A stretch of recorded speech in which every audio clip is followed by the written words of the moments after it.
dami namimili, wala kaming pera.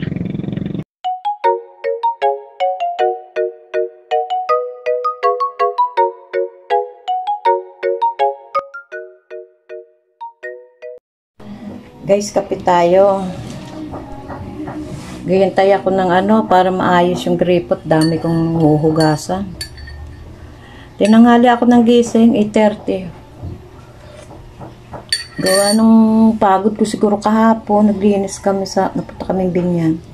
Naglinis kami ng bahay ng nanay ko na puro burak. Ngayon, tinanghali ako ng gising.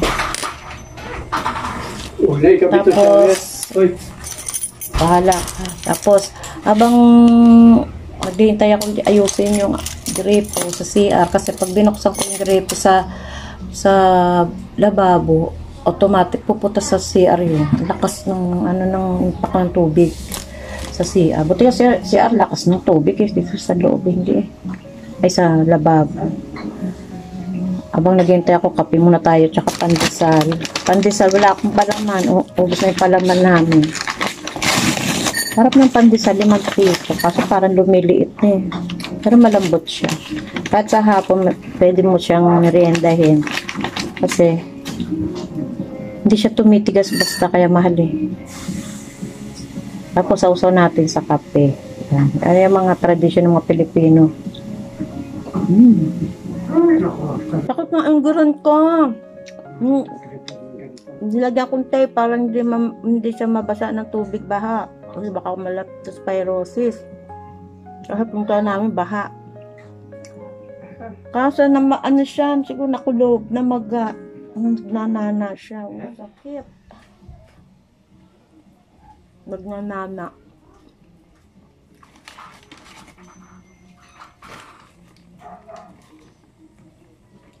Sawa ko ungot ng ungot. Gumagawa lang ng gripo, ungot ng ungot. Siya naman gumawa niya. Sa yung pinakatubo sa pader, yung tubo sa loob, saka tubo dito sa sa gripo. Liit. Kaya dali siya babagsak.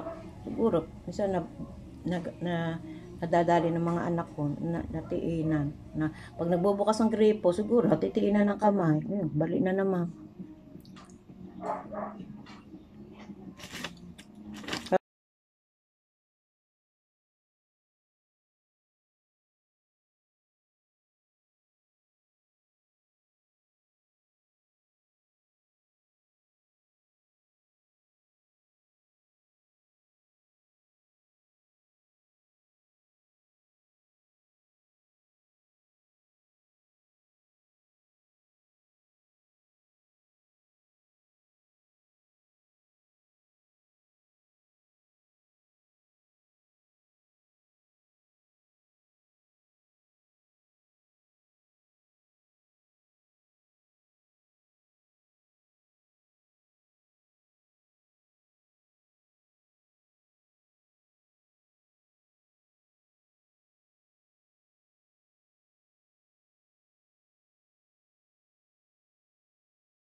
Alam na lang tayo rin. Karina nga sabayin mo. Karina nga, gawin kami, para wala yung pamasahin eh. Kaya kami nilagyan Dami ng bago mo yun eh. Sabay kami sumakay. Kaya ba, nagpapapasya lang. Nang? Nagpapapasya bago. Parang sino yung lalaki? Lalaki sa P5. Babae yata sa main.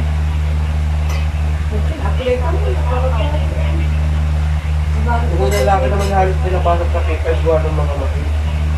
Si second kid. Ang babae.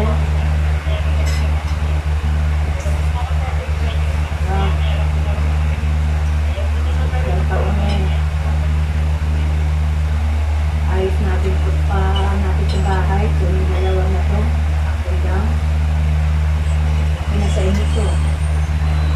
Lagi na kayo isang kwarto, kaya maluwan mo. Tapos, makagawa tayo doon sa likod, labahan. Tapos sa taas, meron din, labahan.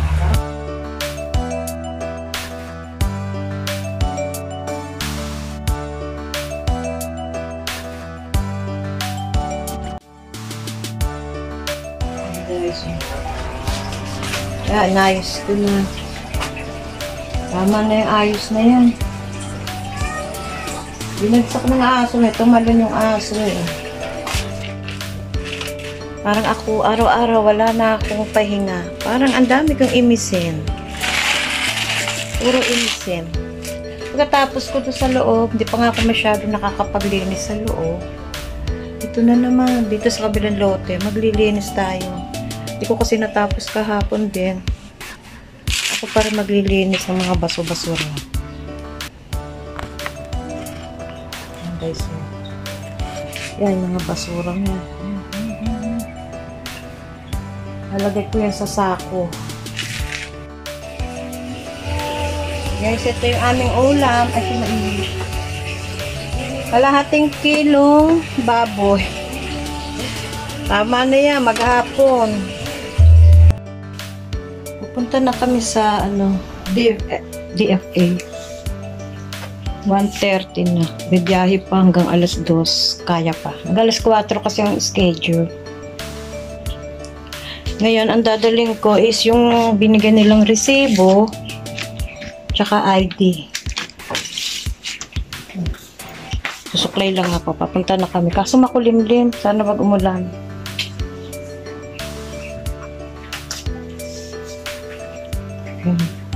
Tayo na. Tapos na kami. Bye-bye. Diyan muna kayo. Guys, ito na kami sa SM.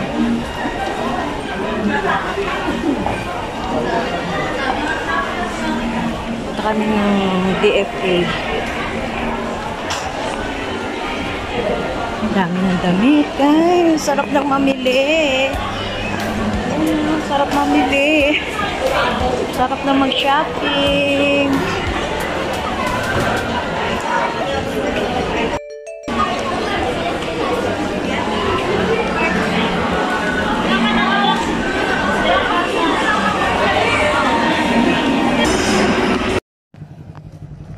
Guys, nalulungkot yung asawa ko kasi ang dami na namimili sa SM. Siguro nainggit siya. Ang dami na namimili, wala kaming pera. Pero kung may pera kami niya, masaya yan. Nainggit siya, walang pera. Ang dami na namimili sa SM.